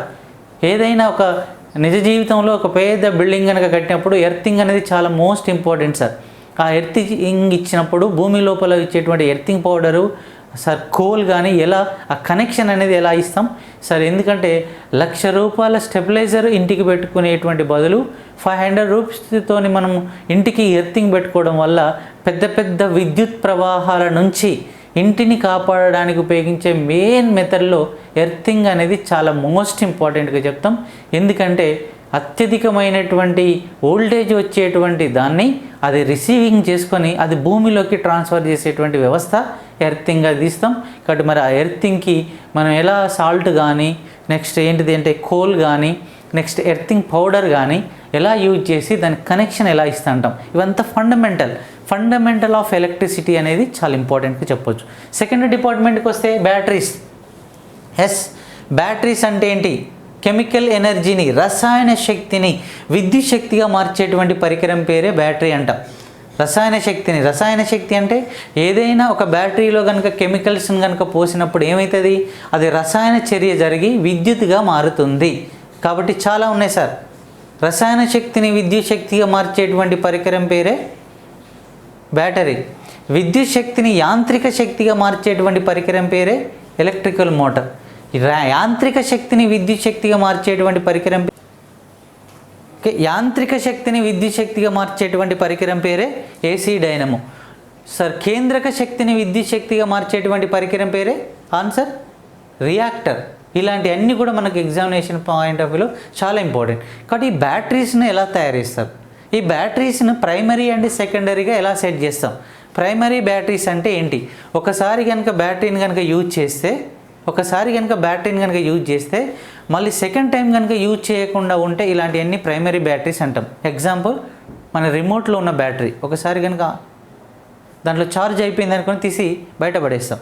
మరి సెకండరీ బ్యాటరీస్ అంటే ఒకసారి ఛార్జింగ్ పెట్టిన తర్వాత ఛార్జింగ్ అయిపోయింది, మళ్ళీ సెకండ్ టైం కూడా కంటిన్యూగా మళ్ళీ ఛార్జింగ్ పెట్టి దాన్ని యూజ్ చేసుకోవచ్చు. అలా కంటిన్యూ ప్రాసెస్లో కనుక ఉన్నట్టయితే ఇలాంటివన్నీ కూడా సెకండరీ బ్యాటరీస్ అంటాం. ఇందులో మీరు గుర్తుపెట్టుకోవాల్సిన క్వశ్చన్ ఏంటంటే, ఒకసారి యూజ్ అండ్ త్రో కనుక ఉన్నట్టయితే ప్రైమరీ, కంటిన్యూ ప్రాసెస్లో ఉంటే సెకండరీ. ఎగ్జాంపుల్, మన మొబైల్ ఫోన్లో ఉండేటువంటి బ్యాటరీ లిథియం అయాన్ బ్యాటరీ. అది ఏం చేస్తాం, మార్నింగ్ పెట్టేస్తాం, ఈవినింగ్ వరకు దాంట్లో ఛార్జ్ అనేది డిశ్చార్జ్ అయిపోతుంది. డిశ్చార్జ్ అయిపోయిన తర్వాత ఏమవుతుంది, మళ్ళీ మనం స్టార్ట్ చేయవచ్చు. కాబట్టి ఇలాంటివన్నీ కూడా సెకండరీ బ్యాటరీస్గా చెప్తాం. మరి ప్రైమరీ బ్యాటరీస్ గురించి మనం మాట్లాడుకోవాలి. Volta, Leclanche, bichromate and dry cell. మరి ఆ బ్యాటరీస్లలో వచ్చేటువంటి కనుక చూసినట్టయితే ప్రైమరీ బ్యాటరీలో 1.08 వోల్టేజ్గా వచ్చేది వోల్టా. ప్రపంచంలో ఫస్ట్ టైం తయారు చేసినటువంటి బ్యాటరీ వోల్టా. కాబట్టి దీన్ని ప్రైమరీ బ్యాటరీస్గా పిలుస్తాం. దాంట్లో సెకండ్ టైప్లో Leclanche battery 1.46 voltage. Third battery lead acid అంటే మామూలుగా వస్తే బైక్రోమేట్ బ్యాటరీ. లాస్ట్ది డ్రై సెల్. ఇవన్నీ కూడా 1.08 వోల్టేజ్, 1.46 వోల్టేజ్, 2 వోల్టేజ్, 1.46 వోల్టేజ్ వచ్చేటువంటి బ్యాటరీ. మరి secondary battery lead acid battery, nickel cadmium battery and lithium ion battery. ఈ వరల్డ్లో హయ్యెస్ట్ వోల్టేజ్ వచ్చేటువంటి బ్యాటరీ లిథియం అయాన్ బ్యాటరీ. ఈ లిథియం అయాన్ బ్యాటరీని కనుక్కున్నందుకు 2019లో కెమిస్ట్రీ డిపార్ట్మెంట్లో 3 నోబెల్ ప్రైజ్ వచ్చింది. అదే లిథియం అయాన్ బ్యాటరీకి సంబంధించినటువంటి ఇన్ఫర్మేషన్ మనం కాన్సెప్ట్లోకి క్లియర్గా నేర్చుకోవచ్చు. మెథడ్ ఆఫ్ ఛార్జింగ్, అసలు ఛార్జింగ్ని ఎలా పెట్టాలి, దాంట్లో యానోడ్ ఎలా తీసుకోవాలి, క్యాథోడ్ ఎలా తీసుకోవాలి, కింద ఎలక్ట్రికల్ అనాలసిస్ విద్యుత్ విశ్లేషణంగా ఏం తీసుకోవాలి. ఓకేనా సార్, మనం విద్యుత్ విశ్లేషణంగా ప్రైమరీలో ఏం తీసుకుంటాం సార్, సల్ఫ్యూరిక్ యాసిడ్ తీసుకుంటాం. సెకండ్ ఆప్షన్లో ఏంటి, అమోనియం క్లోరైడ్ తీసుకుంటాం. తర్వాత బైక్రోమేట్ అండ్ ఇట్లా. సార్ దీనిలో ఒకటి క్యాథోడ్ అయినట్టుగా లిథియం అయన్ బ్యాటరీలో గ్రాఫైట్ కడ్డీ ప్లస్గా తీసుకుంటాం, యానోడ్గా తీసుకుంటాం. లెడ్ యాసిడ్ బ్యాటరీలో లెడ్ ప్లస్ లెడ్ ఆక్సైడ్ని తీసుకుంటాం. సార్ నికెల్ క్యాడ్మియంలో నికెల్ క్యాడ్మియాన్ని తీసుకుంటాం. ఎలా తీసుకుంటాం, ఎలా ఛార్జింగ్ చేస్తాం. కాబట్టి method of charging is right answer. Testing and applications of battery and inverters. Sir అసలు బ్యాటరీస్ యొక్క అప్లికేషన్స్ ఏంటి, ఓకేనా, అనువర్తనాలు ఏంటి, నెక్స్ట్ ఇన్వర్టర్స్ ఏంటి, కరెంటు పోయినప్పుడు తనకు తానే అనేటువంటి ఇన్వర్టర్ యొక్క యూజ్ ఏంటి, ఇన్వర్టర్ ఎలా పనిచేస్తుంది. కాబట్టి మొత్తం రూమ్లో కరెంటు ఉన్నప్పుడు ఇన్వర్టర్ ఆఫ్లో ఉంటుంది, ఛార్జింగ్ పొజిషన్లో ఉంటుంది. ఎప్పుడైతే కరెంటు పోయిందో ఇన్వర్టర్లో స్టోర్ అయినటువంటి ఎలక్ట్రిసిటీ పవర్ని తీసుకొని ఇన్వర్టర్ ఎలా అని అవుతుంది, అసలు ఇన్వర్టర్లు ఎలా పనిచేస్తాయి, ఇదంతా కూడా మనదంతా కూడా బేసిక్స్ కాన్సెప్ట్ అండ్ థియరీకి పార్ట్కి సంబంధించినటువంటి ఇన్ఫర్మేషన్ క్లారిటీగా ఉంటుంది. చాలా ఇంపార్టెంట్ టాపిక్గా చెప్పొచ్చు.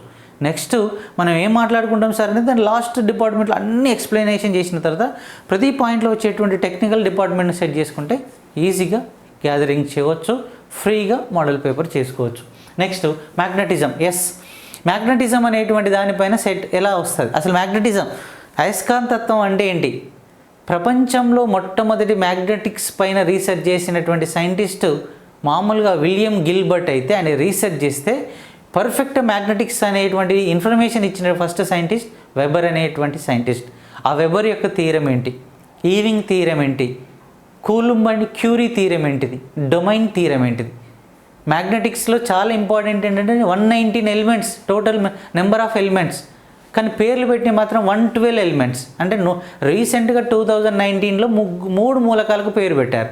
డార్మ్స్టీనియం, రాంజెంటీనియం, కోపర్నికియం అనేటువంటి 3 ఎలిమెంట్స్కి నేమ్ ఇచ్చారు. అంటే 112 ఎలిమెంట్స్ ఉన్నాయి ఇప్పటి వరకు కామన్గా మనం మాట్లాడుకునే. అవి కనుక్కున్నారు, నేమ్ ఇవ్వలేదు. నేమ్ పెట్టిన వరకు 112 ఎలిమెంట్స్. ఈ 112 ఎలిమెంట్స్లో మనము తయారు చేయడానికి ఉపయోగించే అంటే మ్యాగ్నెటిక్స్గా తయారు చేయడానికి ఒక 5 మాత్రమే ఎలిమెంట్స్ని యూజ్ చేస్తాం. మిగిలిన చూడండి అస్సలు ఎలిమెంట్స్ని యూజ్ చేయం. మొత్తం పీరియాడిక్ టేబుల్లో ఉండేటువంటి 119 మూలకాల్లో ఒక 5 మూలకాలను మాత్రమే మన అయస్కాంతాలుగా మార్చవచ్చు, వేరే మూలకాలను అయస్కాంతాలుగా మార్చలేము. అంటే ఎగ్జాంపుల్ ఏంటిది అన్నట్టు, ఇనుమును మార్చవచ్చు, కోబాల్ట్ను మార్చవచ్చు, నికెల్ను మార్చవచ్చు, గెడలోనియాన్ని మార్చవచ్చు, డిస్పోసియాన్ని మార్చవచ్చు.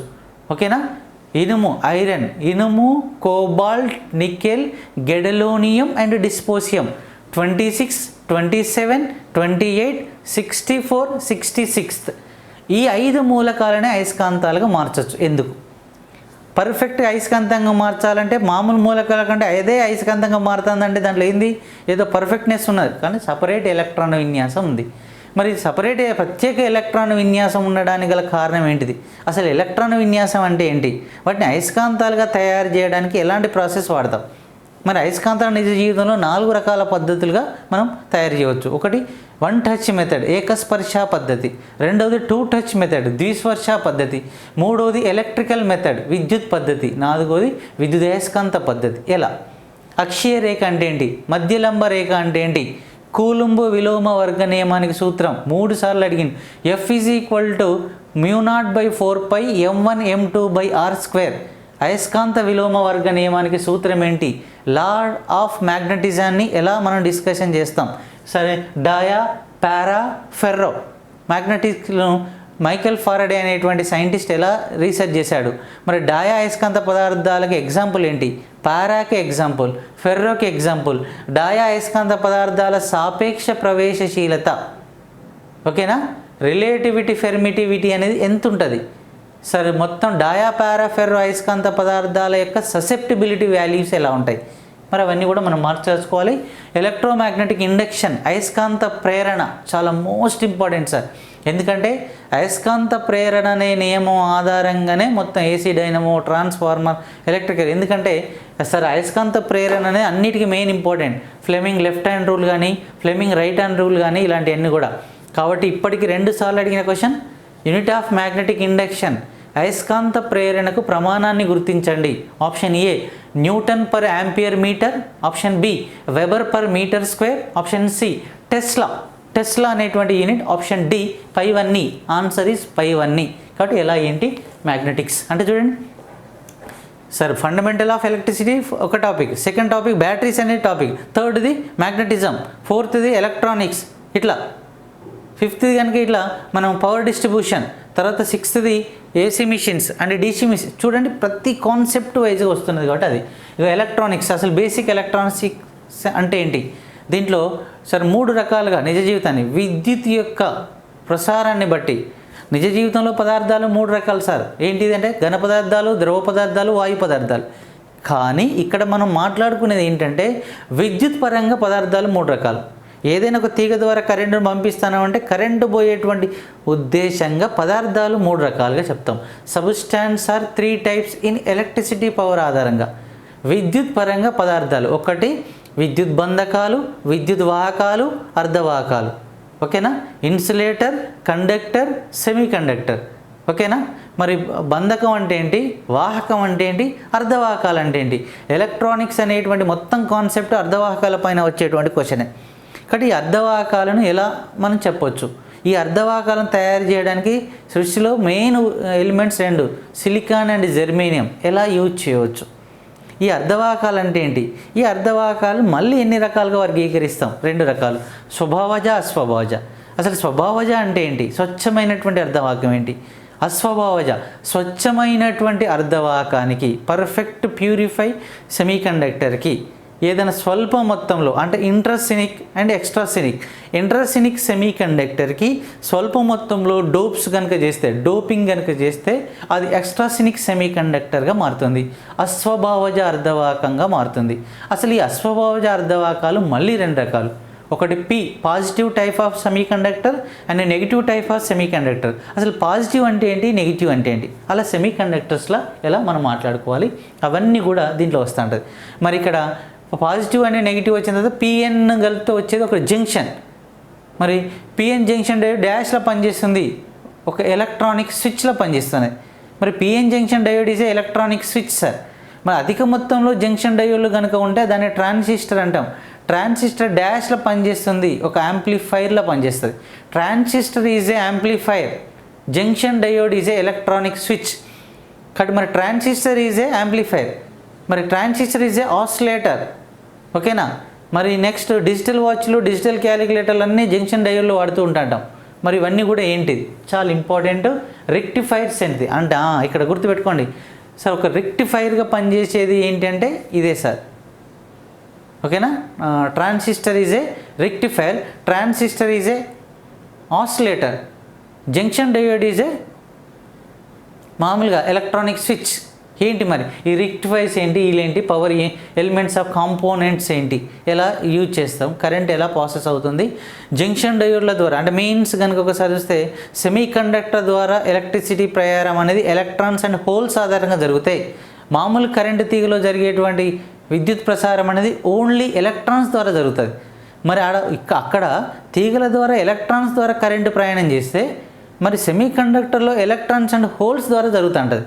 మరి ఎలక్ట్రాన్స్ అండ్ హోల్స్ ద్వారా ఎందుకు జరుగుతుంటుంది, అర్థమైందా? ఈ ఎలక్ట్రాన్స్ అండ్ హోల్స్ ద్వారా జరగడానికి గల కారణం ఏంటి అంతా కూడా మనం కాన్సెప్ట్లో నేర్చుకుంటాం సార్. ఎలక్ట్రానిక్స్ అనేటువంటి టాపిక్ చెప్పొచ్చు. ఇక నెక్స్ట్ ఏంటంటే ఫండమెంటల్స్ ఆఫ్ ఏసీ. ఓకేనా, fundamental of AC machines and DC machines. AC అంటే ఏంటి, డీసీ అంటే ఏంటి, ఆల్టర్నేటింగ్ కరెంట్ మిషన్స్ ఏంటి, డైరెక్ట్ కరెంట్ మిషన్స్ ఏంటి. ఇప్పుడు కామన్గా మనం అనేటువంటిది సార్, ఇప్పుడు జనరేటర్ అనగానే ఏసీ మిషన్ అనే అంటాం, ఏసీ. ఓకేనా, AC dynamo, alternating current in dynamo. మరి డైనమో ఎలా వర్కౌట్ అవుతుంది, నార్త్ సౌత్ ఉండేటువంటి 2 మ్యాగ్నెటిస్ మధ్య ఒక ఆర్మేచర్, విద్యుత్ బంధక కవచం ఉండేటువంటి ఒక ఆర్మేచర్ తీగ చుట్టను పెట్టి దానికి ఒకటి స్లిప్ 1 స్లిప్ 2 రింగులు పెట్టి కార్బన్ బ్రష్లు పెట్టి ఒక షాఫ్ట్ రాడ్ పెట్టి దానికి ఒక బ్యాటరీ కనుక కనెక్షన్ ఇచ్చి 0 to 360 డిగ్రీస్ మధ్య తిరిగేటువంటి ఏసీ డైనమో, 0 to 180 డిగ్రీస్ మధ్య తిరిగేటువంటి ఎలక్ట్రికల్ మోటార్ ఎలా ప్రసారం చేస్తూ ఉంటుంది. కాబట్టి విద్యుత్ మోటార్ అనేది ఫ్లెమింగ్ లెఫ్ట్ హ్యాండ్ రూల్ అనేటువంటి సూత్రం ఆధారంగా ఏ విధంగా ఆధారపడి పనిచేస్తుంది. నెక్స్ట్ ఆప్షన్ ఏంటంటే మరి ఏసీ మిషన్స్ అనేది కనుక చూస్తే మామూలుగా డైనమో అనేది ఎలక్ట్రోమాగ్నెటిక్ ఇండక్షన్, విద్యుదయస్కాంత ప్రేరణ అనే నియమం ఆధారంగా ఎలా పనిచేస్తుంది.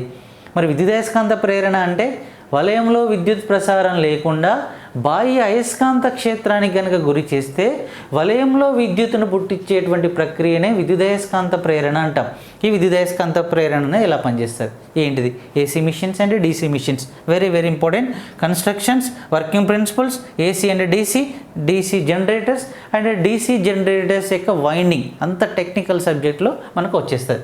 Next transformer, most important question in transformer. ఇవన్నీ కూడా బేసిక్స్, ఎందుకంటే మీకు ఈజీగా కాన్సెప్ట్గా గుర్తు రావాలి సార్. ఎందుకంటే ఎవరైనా కామన్గా అడుగుతారు సార్ జేఎల్ఎం సిలబస్ అనగానే మళ్ళీ కదా simple basics concepts of electricity, batteries, magnetism, electronics, power distributions, AC machines, DC machines, ఇట్లా పర్ఫెక్ట్గా చెప్పడం వల్ల మనకి ఆటోమేటిక్గా మనం స్కాన్ చేసి చదువుకోవచ్చు. ఏ టాపిక్ వైజ్గా ఆ టాపిక్ని స్కాన్ చేసి చదువుకోవచ్చు. కాబట్టి మైండ్లో గుర్తుపెట్టుకోండి. ట్రాన్స్ఫార్మర్, అసలు ట్రాన్స్ఫార్మర్ అంటే ఏంటి? ట్రాన్స్ఫార్మర్లో స్టెప్ అప్ ఏంటి, స్టెప్ డౌన్ ఏంటి?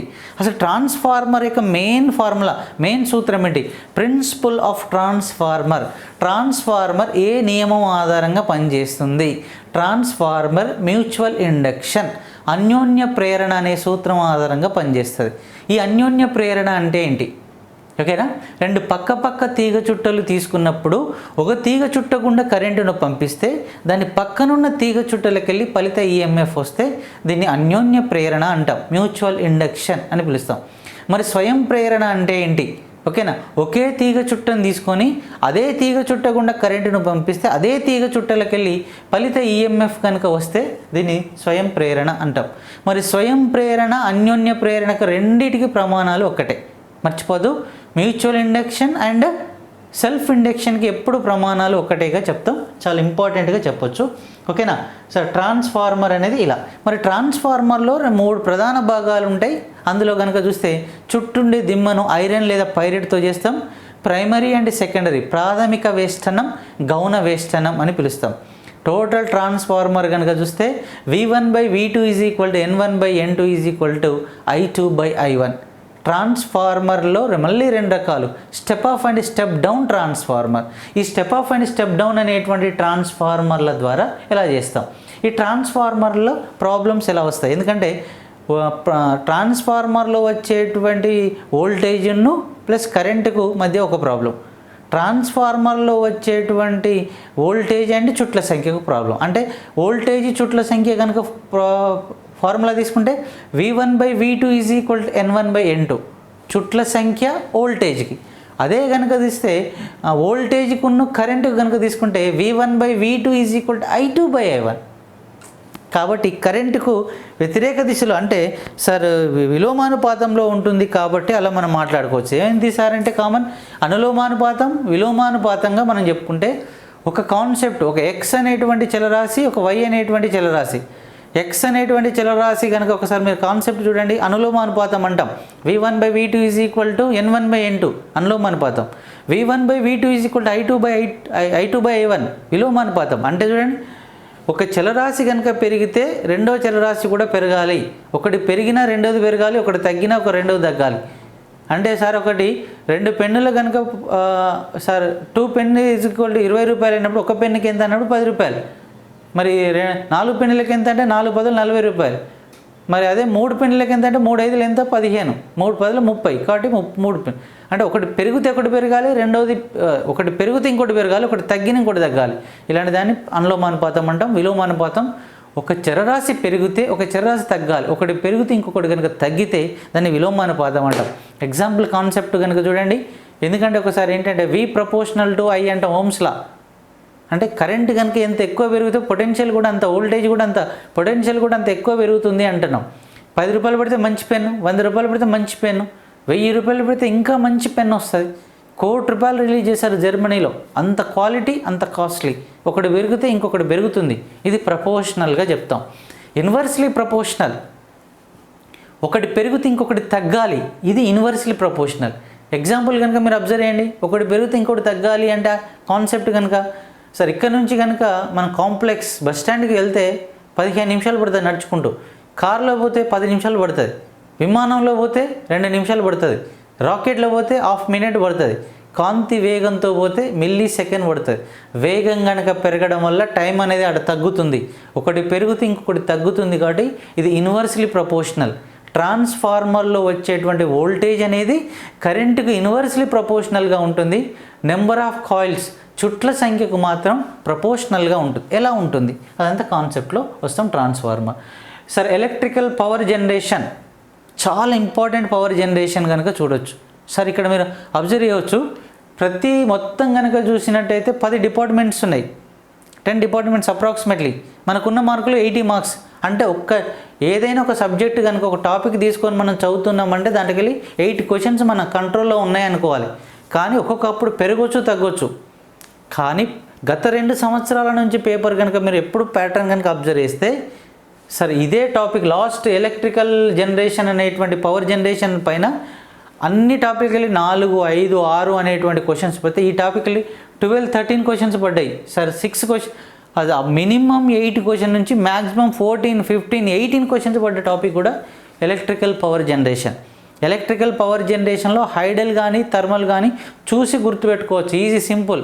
ఏంటి సార్, ప్రాజెక్టుల నుంచి వచ్చే వాటర్ను పెద్ద పెద్ద టర్బైన్లో తిప్పి మెకానికల్ పవర్ని యాంత్రికంగా తిప్పడం ద్వారా కరెంటు పుట్టిస్తాం, హైడల్ పవర్. రెండుది ఏంటిదంటే విండ్ పవర్ కూడా అలానే. ఓకేనా. అదే కనుక థర్మల్ పవర్ పెద్ద పెద్ద బొగ్గును మండించి స్టీమ్గా మార్చి ఆ స్టీమ్ని రీసైకిల్ చేసుకొని రియాక్టర్ల ద్వారా, కామన్ మిషన్ల ద్వారా ఎలక్ట్రిసిటీ పవర్ వస్తే ఇది థర్మల్ పవర్. ఇప్పుడు క్వశ్చన్ అడుగుతున్నా, చెప్పండి. భారతదేశంలో థర్మల్ పవర్లో మొదటి స్థానం ఉన్న స్టేట్ ఏంటిది? Answer is Madhya Pradesh. వింధ్యాచల్ అనేటువంటి పవర్ ప్రాజెక్ట్ ఇండియాలో అతి ఎక్కువ మొత్తంలో ఏంటి సార్ థర్మల్ పవర్ను ప్రొడ్యూస్ చేసేటువంటి స్టేట్గా చెప్పొచ్చు. మరి ఇక్కడ చూడండి, ఈ అన్నిటికంటే థర్మల్, హైడల్ కంటే న్యూక్లియర్ రియాక్టర్స్ చాలా ఇంపార్టెంట్. ఈ న్యూక్లియర్ రియాక్టర్స్ అనేది ఒక చాలా పెద్ద చాప్టరు. అదేంటంటే బేసిక్స్ కాన్సెప్ట్ అని ఉన్నది. చూడండి, అసలు ఫస్ట్ న్యూక్లియర్ రియాక్టర్ రావాలి అంటే ఫస్ట్ యురేనియం రావాలి. యురేనియం, థోరియం, ప్లూటోనియం రావాలంటే ఫస్ట్ అది రేడియో యాక్టివిటీ రావాలి. అసలు రేడియో యాక్టివిటీ రావాలి అంటే నెక్స్ట్ ఆప్షన్ ఏం రావాలి? ఎక్కడి నుంచి రావాలి? ఐసోటోప్స్, ఐసోటోన్స్, ఐసోబార్ రావాలి. ఇవన్నీ రావాలంటే ఏంటి? అటామిక్ నెంబర్ రావాలి, మాస్ నెంబర్ రావాలి. ఈ అటామిక్ నెంబర్, మాస్ నెంబర్ రావాలంటే ఏం రావాలి? ఫస్ట్ పదార్థం అనేది రావాలి. పదార్థాన్ని విడగొడితే అణువులు వస్తాయని రావాలి. అణువులు విడగొడితే పరమాణులు వస్తాయి. ఆ పరమాణులు విభజిస్తే ఎలక్ట్రాన్, ప్రోటాన్, న్యూట్రాన్ వస్తాయి. కాబట్టి ప్రతిదీ కూడా చూడండి సార్, కిందిది అటామిక్ నెంబర్, పైది mass number. Atomic number mass నెంబర్కి అటామిక్ నెంబర్ డబుల్ చేస్తే అప్రాక్సిమేట్లీ మాస్ నెంబర్ వస్తుంటుంది. కానీ అటామిక్ నెంబర్ 83 కంటే ఏవో, పరమాణు సంఖ్య 83 కంటే ఎక్కువగా ఉన్న ప్రతి పరమాణు స్వచ్ఛందంగా ఉద్గారిస్తుంది. ఈ ధర్మాన్ని రేడియో ధార్మికత అంటాం. దీన్నే మనం రేడియో యాక్టివిటీ అని పిలుస్తాం. ఈ రేడియో యాక్టివిటీలో వచ్చేటువంటి యురేనియం, థోరియం, ప్లూటోనియం ఇవి తీసుకొని రియాక్టర్లు బ్లాస్ట్ చేసి వచ్చేటువంటి హీట్ని జనరేషన్గా, పవర్ జనరేషన్గా వాడుతున్నాం. కాబట్టి power generation, distribution of power generation కనుక చూసినట్టయితే చాలా రకాలు ఉన్నాయి. ఇందులో మెయిన్ ఇంపార్టెంట్ ఇండియాలో ఉండేటువంటి 53 రియాక్టర్స్ గురించి మనం మాట్లాడుకునేది రియాక్టర్స్. ఇక basics concept energy resource common sir. Energy resource అనగానే తరిగిపోయేటేంటి, తరగని ఏంటి. ఈ తరిగిపోయే శక్తి వనరులు ఏ విధంగా యూజ్ చేస్తాం, తరగనిది ఏంటిది. కాబట్టి ఇలాంటివి. హైడ్రోజన్ పైన అడిగింది సార్, గోబర్ గ్యాస్ పైన అడిగిండు, బయోగ్యాస్. బయోగ్యాస్లో డాష్గా ఉంటుంది. బయోగ్యాస్ అనగానే మీ మైండ్లో గుర్తుపెట్టుకోవాల్సిన క్వశ్చన్, బయోగ్యాస్ మీన్స్ పశువుల కంపోస్ట్ ద్వారా వచ్చేటువంటిదే బయోగ్యాస్గా చెప్తాం. ఈ బయోగ్యాస్లో కనుక మీరు ఆలోచిస్తే methane, carbon dioxide, hydrogen sulphide, వీటి మిశ్రమాన్నే మనం బయోగ్యాస్ అంటాం. ఈ బయోగ్యాస్లో ఉండే ముఖ్యమైన గ్యాస్ ఏంటంటే మీథేన్ అని పిలుస్తాం. ఆ మీథేన్ను యూజ్ చేసుకొని మనం వివిధ రకాల ఎనర్జీస్గా యూజ్ చేసుకొని నిజ జీవితానికి కనెక్ట్ చేసుకుంటున్నాం. కాబట్టి ఇలాంటి ఇక electrical measurements. Electrical measurements means కనుక చూస్తే విద్యుత్ సాధనాలు ఏంటి, విద్యుత్ చిన్నప్పటి నుంచి కొలిసేటువంటి సాధనాలు కనుక చూస్తే చిన్నవి సార్. అమ్మీటర్ ఏంటి, వోల్ట్ మీటర్ ఏంటి, పొటెన్షియల్ మీటర్ ఏంటి, గల్వనామీటర్ ఏంటిది, ఓకేనా. ఇలాంటి మీటర్స్, విన్స్టన్ బ్రిడ్జ్ ఏంటిది, ఇలాంటి అన్నీ కూడా మనకు basics measurements in electricity measurements ఎలాంటివి వస్తాయి, different types of electrical measurements, ఓకేనా. ఎన్ని రకాలుగా ఉంటాయి. నిజంగా ఎలక్ట్రికల్ ల్యాంప్స్ అని వస్తున్నాయి, ఎలక్ట్రికల్ బల్బులు, సోలార్ బల్బులు. ఈ బల్బులను ఎలా యూజ్ చేస్తాం? కామన్ ఫ్లోరోసెంట్ బల్బులు ఏంటి, నియాన్తో తయారు చేసేటువంటి బల్బులు ఏంటి, ఆర్గాన్తో తయారు చేసేటువంటి బల్బులు ఏంటి, ఆ బల్బులను ఎలా కనెక్షన్ ఇస్తారు ఏంటంతా కూడా ఎలక్ట్రికల్ బల్బులు. ఇక నెక్స్ట్ దీంట్లో మెయిన్ చాప్టర్లలో AC and DC machines, alternating current machines and direct current machines. ఈ డైరెక్ట్ను ఆల్టర్నేటింగ్ మధ్య డిఫరెన్స్ ఏంటి? ఓకేనా. AC dynamo is a alternating machine, మరి డీసీ మిషన్ ఏంటి? ఇవన్నీ కూడా basics concept of junior linemen syllabus. ఓకేనా. కామన్ చూడండి సార్, సింపుల్ లాజిక్, పెద్ద పెద్ద ఆన్సర్స్ మనకు అవసరం లేదు. First electricity concept, second batteries concept, థర్డ్ది కనుక చూస్తే AC machines, fourth DC machines, magnetism, ఓకేనా, ఎలక్ట్రానిక్స్, ఓకేనా. నెక్స్ట్ ఇంకొకటి ఏంటంటే power distribution means power generation, next transformer, next వస్తే fundamental of AC and DC. కాబట్టి ఇవన్నీ కూడా టోటల్ కాన్సెప్ట్గా చెప్పొచ్చు. దీంట్లో main important energy resource, electrical power generation, thermal, hydel, nuclear, basics concept and energy resource చాలా ఇంపార్టెంట్గా చెప్పొచ్చు. కాబట్టి సార్ టోటల్గా సింపుల్ సార్. ఎలక్ట్రిసిటీలో ఫండమెంటల్ ఏంటిది, ఎలక్ట్రానిక్స్లో ఫండమెంటల్ ఏంటిది, బ్యాటరీస్లో ఫండమెంటల్ ఏంటిది, మ్యాగ్నెటిజంలో ఫండమెంటల్ ఏంటిది, ట్రాన్స్ఫార్మర్లో ఫండమెంటల్ ఏంటిది, నెక్స్ట్ బ్యాటరీస్లలో అంటే కామన్గా ఎలక్ట్రికల్ మెజర్మెంట్స్లో ఫండమెంటల్స్ ఏంటి, పవర్ జనరేషన్లో మెజర్మెంట్స్ ఏంటి, అంటే కామన్గా బేసిక్స్ కాన్సెప్ట్స్ ఏంటిది, ఏసీ అండ్ డీసీ. టోటల్గా 80 మార్క్స్కి సంబంధించినటువంటి సిలబస్గా మనం చెప్పొచ్చు. కాబట్టి గుర్తుపెట్టుకోండి సార్, ఇవన్నిటితో పాటు మీకు ప్రాక్టికల్ అనేది కామన్గా ఉంటుంది. అది ఎవరైనా ప్రాక్టికల్, ఇప్పుడు పోయినసారి జేఎల్ఎంకు సంబంధించిన 20-25 మార్క్స్ ఎట్లా అంటే ఏదైనా ఒక స్తంభం ఉన్నప్పుడు స్తంభాన్ని ఎంత టైంలో ఎక్కారు, అలా ప్రాక్టికల్స్ అనేది లాస్ట్కి వచ్చేటువంటిదిగా మనం చెప్పొచ్చు. ఎలాంటి ఇంటర్వ్యూ లేవు, నెగిటివ్ మార్క్స్ లేవు, ఎలాంటిది లేనటువంటి ఈజీ జాబు. కొంత బేసిక్స్ కరెక్ట్ కనుక పర్ఫెక్ట్గా ఈ టాపిక్స్ అన్నీ చదివేసి వాటిపైన మోడల్ పేపర్ చేసి వాటిని కాన్సెప్ట్ని కనుక గ్యాదర్ చేస్తే ఆటోమేటిక్గా ఎగ్జామినేషన్ పాయింట్